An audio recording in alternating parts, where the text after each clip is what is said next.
It has been a decade since Augusto Pinochet gave the order that began a coup that ended democracy's longest run in Latin America. The coup ended when Chile's last elected president shot himself in the Moneda Palace.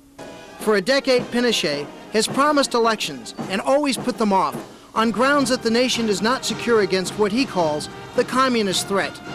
When demonstrations like this one take place, Pinochet and his supporters claim they are communist-inspired. Opponents say the inspiration for the demonstrations is more frequently simply hunger and unemployment. While 800,000 Chileans, 300,000 in Santiago alone, have no place to live, Pinochet spent $20 million building this palace above smoggy Santiago. Even the Catholic Church's Vicariate of Solidarity, the most powerful lobby for the poor in Chile, is outspoken concerning Pinochet's mansion. Enrique Pilate, executive secretary to the Vicariate. The church said that's unfair, that's injustice, that's not good. Unfortunately, the ideology of national security developed by this government puts the situation in a way that a part of the people hasn't any rights, hasn't right to live in Chile, hasn't right to set forth their own ideas, to organize themselves, to get their goals, their aims, the situation as persons. And the poor are everywhere. Unemployment plagues half the population. This is a new barrio near Santiago Airport, and it is not unique. It has water and electricity coming to it, but no plumbing to the shanties. 250 families share this outhouse.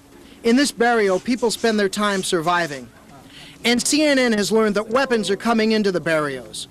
As a result, the government's hands-off attitude toward the church working with those who live here ended abruptly on September 4th. This is La Victoria, a barrio just south of Santiago. It was early evening on September 4th when reporters had been talking to barrio priest Padre Pierre Dubois. Upstairs in the priest's modest house, fellow Belgian Padre André Jarlan was reading the 126th Psalm at his desk. At 7 p.m., 2 bullets ripped through the thin wooden walls of his Spartan room. One missed him, and the other buried in the back of his head. The Pinochet regime denied it had anything to do with the murder. These pictures, shown for the first time anywhere, show the shots had to come from the direction of a street corner where a government soldier was seen firing a gun. Father Dubois says despite the threats against his life, he has spoken out openly against the government. Why did the government kill the father? Really, it wasn't something directed absolutely at him, but just bullets flying through the air, because he said that the terrible thing about these situations is that the police, carabineros, come in and they just begin to shoot all over the place. It's a symbol of their lack of care and a sort of despising of the life of the poor people. This has never been done in the upper class areas. People we spoke to in the Chilean Catholic Church say that Father Dubois was the real target of Pinochet's police. Did you not once stop a truckload of the Pinochet forces from coming into this neighborhood by lying down in front of the truck? Eso exacto, fue el 27 de marzo. That's quite right. On the 27th of March, they were coming into the poblacion here, and he threw himself onto in front of the bus, and they dragged him over to the side on the sidewalk, and then when they wanted to enter again, he threw himself once more in front of the bus. Do you fear for your life because of Pinochet's feelings about you?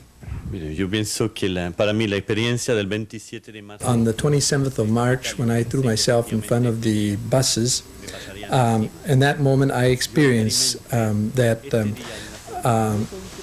my life is completely in the hands of God. In the late afternoon, as we tried to leave La Victoria, we soon learned that the nonviolence that Father Dubois tries to teach is lost among the hungry. The children of the ghetto were getting ready for the night. By contrast, the early evening of Santiago reveals Chile's privileged, who have the money to enjoy the pleasures of the city of 4 million.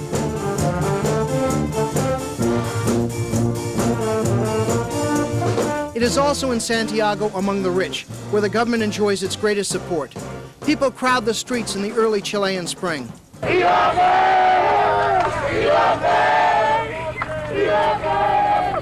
But in the evening, the barrios belong to the people.